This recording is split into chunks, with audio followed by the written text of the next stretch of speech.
房総半島の最南端の市、南房総市の和田町というところに今おります。8月、夏真っ盛りということでサーフィンしている方も多いですね。この海を見下ろす山の方にあります普門寺というお寺の参道の拝堂に行きたいと思ってます。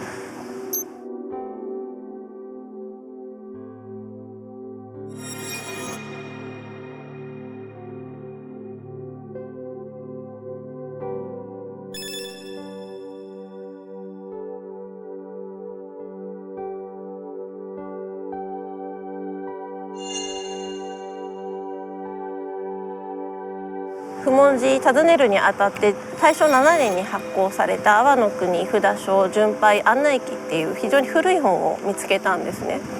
各地の札所34カ所、どんな場所なのか、どういうふうに行けばいいのかを詳細に記録してある本なんですけれども、普門寺はそれの19番目にあたるっていう記載があるわけなんですけれども、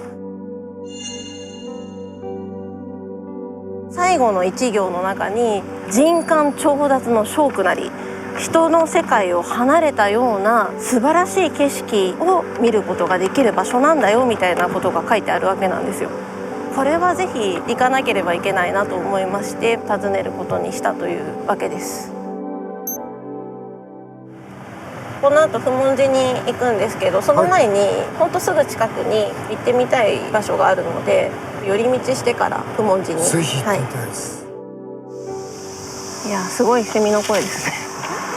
今この歩いてる場所が千葉県道296号線、ちょうど今いる場所が寺の谷と書いて寺八という地域なんですけど、ここに寺八トンネルっていう県道の現役のトンネルがあります。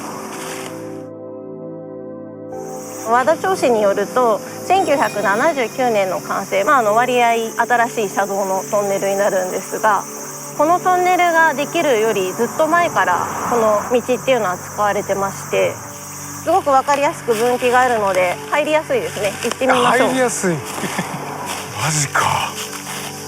夏ですからね、しょうがない。そんなにサクサクすげえな。ちょっと下に側溝があるから穴が開いてますね。気をつけてくださいね。サクサクいきますね。いつものことなので。いや尊敬やわ。すげえ。少しこの辺は道の痕跡があるかなと思うけど。よいしょ。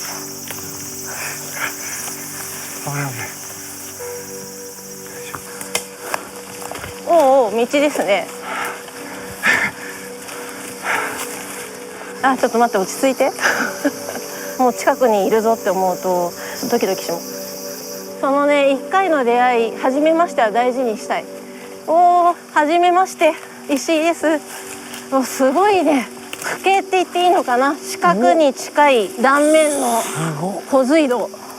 竣工年度名称がどちらもわからないですけど、明治13年から明治19年にかけて発行された人足側図という簡易地図に記載があるので、少なくとも明治10年代には使われていた。砂とか土が折り重なって岩のように硬くなっている。なんで風化してしまえばボロボロに取れちゃう。初めましてですよ。感動する意味がちょっとわかります。五角形のくぼみがありますね。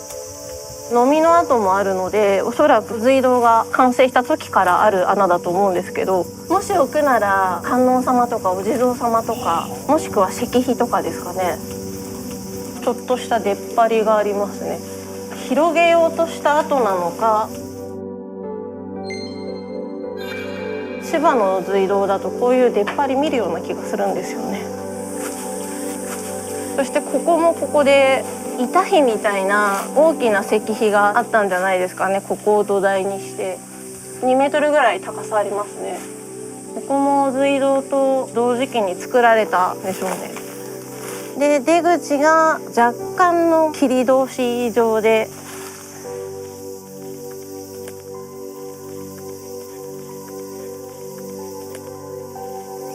県道に合流。寺八トンネルを西から東に旧道を通って抜けていきました。あっちからこう来たってことですか？そう、トンネルなら一瞬で通り抜けるのに、山越えだと結構かかりますね。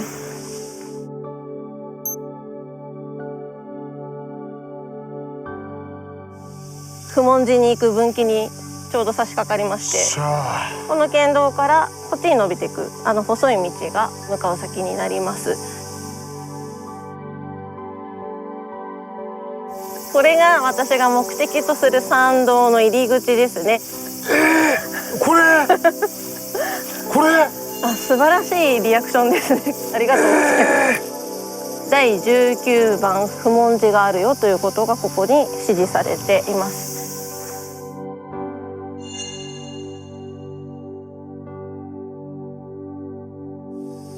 行きますか。急だな。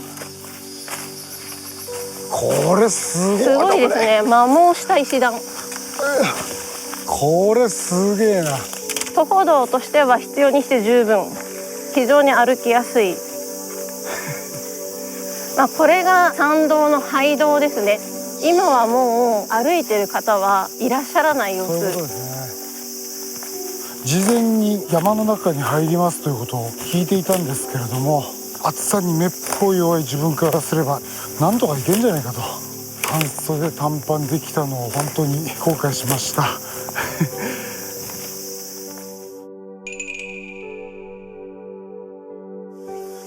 蜂だ。スズメバチだと思う。オオスズメバチだと思う。あの辺に巣があるんじゃないかな。ここで帰ろうか。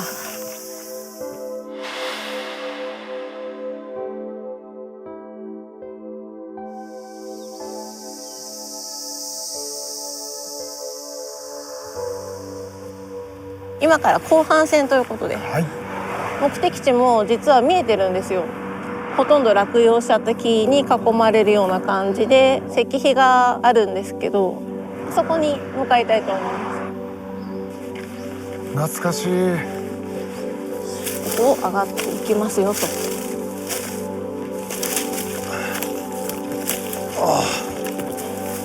だいぶ寒くなりまして、これならハチさんもお眠かなということで、前回この辺ですね。今目視できるハチの巣もないので、今日は前進したいと思いますが、ぜひ皆さん気をつけてください。これ通ろうかな。でも普通だったらこう土台があってこの子があって屋根があったりとかすると思うんですけど、登山道とかにはありえない山道ならではって感じしますよね。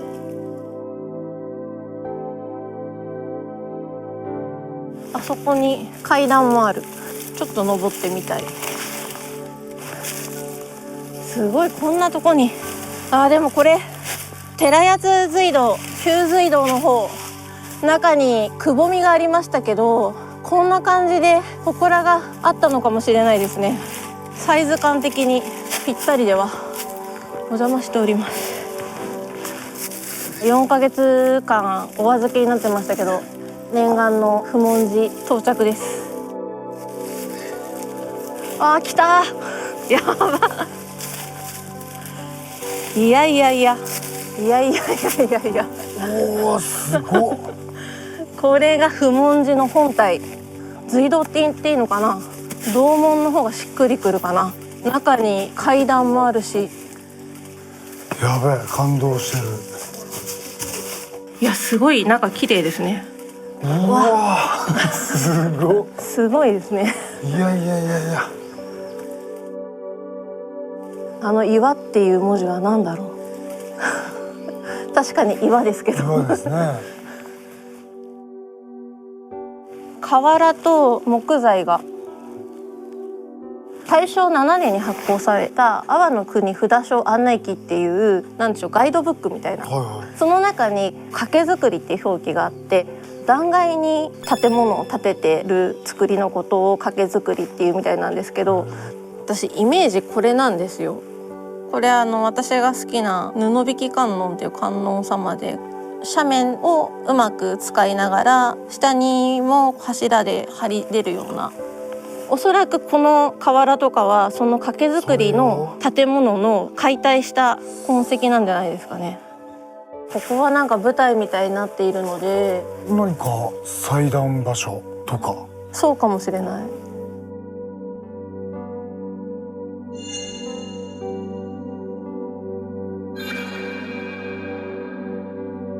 ここ実はすごく歴史が古くて、はい、この不毛地が開かれたのは747年天平時代まで遡ります。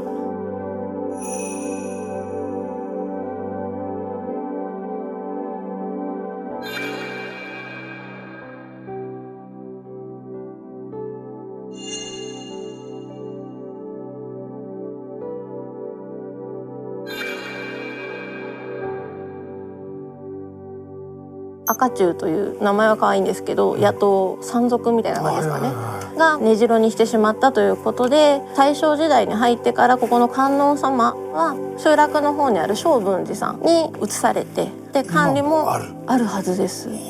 でそのガイドブックの中にですね、人間調達の商区である俗世から離れた浮世離れした名称だと。おそらくその景色この先で見えるんじゃないかなって。いやせっかくですよ、この隧道も通りたいですし、ここが私たちがさっき県道から仰ぎ見た石碑がこの石碑ですね。白く輝いていた石碑がこれですね。で私たちはあそこから見ていたと。これはでも確かに名勝であるっていうの間違いないですね。すごく美しいですね。昔大正時代の案内記ガイドブックにあったってことは、たくさんの人が訪れてたんでしょうね。ね、この字体は私ちょっとあいにく読めないんですけど、正文寺海岸日堂ですかね。正文寺の構想が作ったよみたいな意味合いかな。あ、この隙間に中三原村切り抜きという道を高架という年号の時代に9年かけて作ったよみたいな。でそれをおそらく記念してここに石碑が建立されたんじゃないかな。抜きっていうのが隧道を指す文献を私はいくつか読んだことがあるんですよ。今通ってきたこの参道の隧道が切り抜きの可能性が高いかなと。新しい参道できた、これでお参りいろんな方が来てくれるようにそれを見届けるぞみたいな意味合いでここに石碑を置いたんなら、なんかすごく腑に落ちる。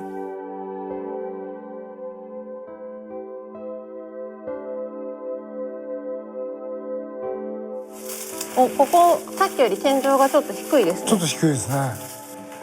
急カーブですね。ぐいっとカーブで方向を転換していると。すごい隧道だ。美しいカーブですね。てかこのカーブの最中も幅が変わらないんです。そしてまたちょっと祠があってここに出てくると。作られたのは1800年代の中盤なんですよ。その時代に作られたものが今も通行可能な状態で残っているっていう、200年近く昔の道を歩いてきたっていう。